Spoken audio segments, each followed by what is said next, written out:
আসসালামু আলাইকুম, রাইসি চ্যানেলে সবাইকে জানাচ্ছি স্বাগতম।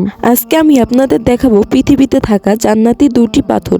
তো চলুন ভিডিওটি শুরু করি। 25 সালে এসেও মুসলিমরা সেই পাথর দেখতে ভিড় করেন। প্রথমে রয়েছে হাজরে আসওয়াদ। এই পাথরটিকে হযরত জিবরাইল আলাইহিস সালাম জান্নাত থেকে নিয়ে এসেছিলেন। যখন পাথরটি নিয়ে আসা হয় তখন এটি অনেক বেশি সাদা আর আলোকিত ছিল। আমাদের প্রিয় নবী হযরত মুহাম্মদ সাল্লাল্লাহু আলাইহি সাল্লাম বলেছেন, যদি এই পাথরটির আলো না কমানো হতো তাহলে এটির আলো দিয়ে পুরো পৃথিবী আলোকিত হয়ে যেত।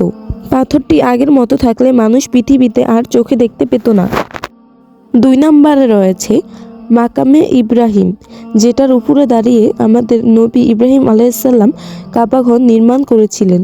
পাথরটি মহান আল্লাহ তাআলার নির্দেশে মাঝে মাঝে বড় এবং মাঝে মাঝে যাতে করে হযরত ইব্রাহিম আলাইহিস সালামের কাজ অনেক সহজে করতে পারা যায়। এই পাথরটি থেকেও নূর কমিয়ে দেওয়া হয়েছে যাতে পৃথিবীর মানুষ সহজে এই পাথরটিকে দেখতে পান।